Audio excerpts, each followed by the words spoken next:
मेरा नाम प्रियांशु चौरसिया है और मैं बनारस से बिलोंग करती हूँ। मैं इस बार मेरा जो विषय है मेरे वर्क का वो है waste segregation. Waste segregation ground level पे कैसे हो रहा है, सरकार तो कर ही रही है बट उसको मतलब सामने कौन लेकर आ रहा है उससे रिलेटेड है। तो ये वो लोग हैं जो रात दिन एक करके हमारा जो हम अपने घरों से कूड़ा निकालते हैं उसको सेग्रीगेट करके और अपना जीवन चला रहे हैं और उनके पास कोई और जरिया नहीं है। उन्होंने वेस्ट को अपना रिसोर्स समझा है to segregate it and eat it fill her their own stomach. तो इससे रिलेटेड है और ये उन्हीं के सारे लोगों के चेहरे हैं जो 24/7 हमारे लिए कर रहे हैं। यहाँ पर भी आप देख रहे हैं ये बनारस की ही 2 महिलाएं हैं जिनका मैंने फोटो खींचा है और इसको यहाँ पे डिस्प्ले किया हुआ है। और माउंटेन आप देख सकते हैं कि कूड़े का पहाड़ एक दिन में तो नहीं बना है, हमारे योगदान से हमने वो पहाड़ बनाया है। तो उसी से रिलेटेड मेरा वो है। तो बड़ी अलग तरीके की बात है जी। काशी की प्रियांशु, जहाँ माना जाता है कि भोलेनाथ का एक अलग तरीके का प्रभाव है और आपने चुना ऐसी शख्सियतों को अपनी पेंटिंग के रूप में, अपनी कलाकृति के रूप में, जिन्होंने समाज को सफाई देने का एक अपना काम किया है। हम बोलते हैं कि कूड़े वाले हैं, जबकि कूड़ा फैलाने वाले हम हैं, ये वाकई में सफाई करने वाले लोग हैं। तो कैसे ख्याल आया कि ऐसी स्थिति वाले लोगों को आप देश दुनिया के फलक पर दिखाएं और उस पटल में जब ये लोग आए तो इनके बारे में यह एक नेशनल हीरो की तरीके से रिप्रेजेंट करें, ख्याल आया कहाँ से? जैसे मैंने कहा मैं बनारस से, और बनारस में जो गंगा बहती है उसका जो अभी दृश्य हो गया है वो आप जान ही रहे हैं क्या हो रहा है वहाँ पर। तो गंगा से ही इंस्पिरेशन आया कि गंगा इतनी पवित्र है, इतना डर्ट, इतना गंदगी जाने के बाद भी आप उसका एक भाव अपने मुंह में डालें, आपको पता चलता है कि वो शुद्ध है। तो जब शुद्धता गंगा खुद बना ले रही है तो हम उसको शुद्ध रखने में हमारी कहाँ तो और उनको शुद्ध रखने के लिए कितना एफर्ट और कितना कुछ लग रहा है। अगर हम 0-0 सब एक करके वो एफर्ट लगाने लगे तो क्या चेंजेस आएगा। तो मैं ग्राउंड लेवल पे गई और मैंने सर्च किया कि एक्चुअली हमारे लिए कौन काम कर रहा है और कैसे वो खुद की लाइफ जी रहे हैं। तो जब मैंने देखा मतलब वो दृश्य बड़ा अनोखा और अलग था जो मेरे आंखें एकदम खोल दिया कि रियलिटी इज ऑलवेज डिफरेंट। जब आप देखते हो सामने से सच जो है ना बड़ा बोलना चाहिए नंगा होता है, that way I saw that such कि कैसे वो मतलब दिन भर वो स्मेल, मतलब मैं अभी बात करूँ पर यहाँ पर वो स्मेल नहीं होता, वो 24/7 स्मेल में है और उसी में जी रहे हैं, उसी में खा रहे। दाल की तो महक ही नहीं आएगी जो महक ऑलरेडी आ रही है, वो खुशबू मतलब क्या जायके की खुशबू आ रही है, वहाँ एक ही खुशबू है और वो बदबू की खुशबू है और वो उसमें जी रहे हैं और उसमें अपनी लाइफ को देख रहे हैं। ये मतलब हमें क्वेश्चनेबल है, हम इंडिविजुअल के लिए क्वेश्चनेबल है कि व्हाट वी आर डूइंग।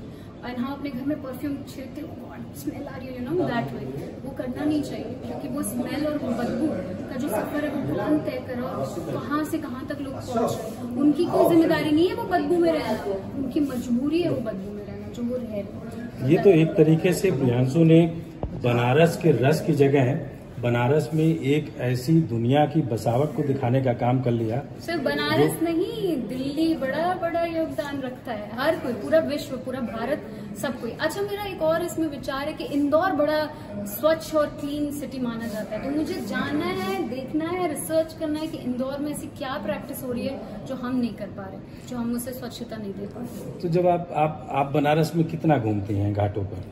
मतलब हमारा परवरिश बचपना हम तो काउंट ही नहीं, इट्स अ काउंटलेस थिंग। हम तो हमारा पूरा बचपन वहीं बीता, हम बड़े हुए, अभी भी मैं जब भी बनारस जाती हूँ तो बचपन का बनारस और आज का बनारस जमीन आसमान का कितना बदला है? बहुत, मतलब मैं आपको लोग बदले हैं, सिस्टम बदला है या दिखाने की दुनिया बदली? सब कुछ बदला है क्योंकि जो बनारस पुराना था, ओल्ड वाराणसी में बोलूँ तो ओल्ड काशी की बात ही कुछ और थी।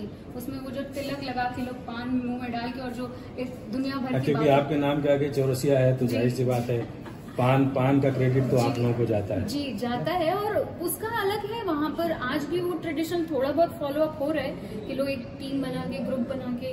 आप दिल्ली में वो ग्रुपिज्म कम देखेंगे, जो कल्चर आज भी बनारस में जिंदा है। लोग पान के थ्रू मिलते हैं, बातें करते हैं और चर्चाएं होती हैं ऐसे विश्व के बारे में, तो वो अनोखा है वहाँ का। तो ऐसा लगता है क्या कि पुराना बनारस नए काशी में कहीं खो गया है? बिल्कुल खो गया है क्योंकि पुराने बनारस में बनारस था, अब क्या है वाराणसी हो गया, मॉडिफिकेशन हो गया। सो बनारस काशी वो जर्नी कुछ और थी और वाराणसी की जर्नी कुछ और है।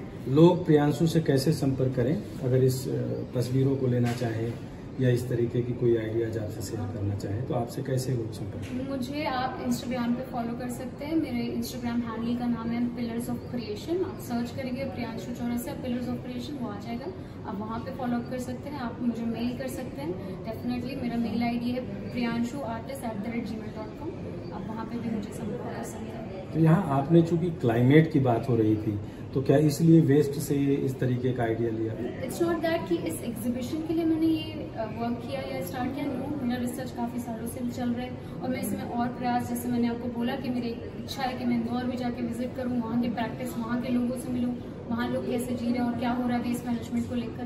ऐसे मैं दुनिया के और जगह अलग अलग जगहों पर जाकर देखना चाहती हूँ और वो प्रैक्टिस में अगर मैं थोड़ा भी योगदान दूँ एज ए आर्टिस्ट, मेरा सोशल क्या इन्वॉल्वमेंट है वो मेरी जिम्मेदारी है, तो मैं उसको पूरा करना चाहूँगी कि मेरे थ्रू कुछ चला जाए समाज में। हमारी तरफ से ढेर सारी शुभकामनाएं। दर्शकों के लिए बता दें कि प्रियांशु की यह अपनी मुहिम भारत की उस संस्कृति को दिखाने का सीधे तौर पर सीधा जीता जागता सबूत है जिसमें भारत बसता है। भारत के हर शहर में कूड़ा फैलाने वाले, पान खाकर गली में थूकने वाले और सड़क पर खड़े होकर पेशाब करने वाले मिल जाएंगे, लेकिन कूड़ेदान की सफाई करने वाली ऐसी कौम जिनको खाते पीते सोते वक्त सिर्फ एक दुनिया का नज़ारा होता है, उनकी मिल्कियत, उनकी अपनी धरोहर यही कूड़ा होता है, जिनको साफ करते हैं, संभालते हैं। और ऐसे लोगों को तस्वीर में उकेर कर प्रियांशु ने भारत की उस सोच को बताया है कि यह हमारे रियल हीरो हैं। इनको सम्मान के नज़रिए से देखने की ज़रूरत है और अगर हम इनको सम्मान से देखेंगे तो गंदगी हम विचारों में, समाज में, सड़क पर और अपने इर्द गिर्द शायद नहीं फैलाएंगे। यहाँ से यह संदेश भारत के हर कोने तक जो लोग देख रहे हैं प्रियांशु से जरूर जुड़ें उनके इंस्टाग्राम हैंडल पर और कोशिश करें अपने अपने नज़रिए से उनको अपनी दुनिया दिखाने की।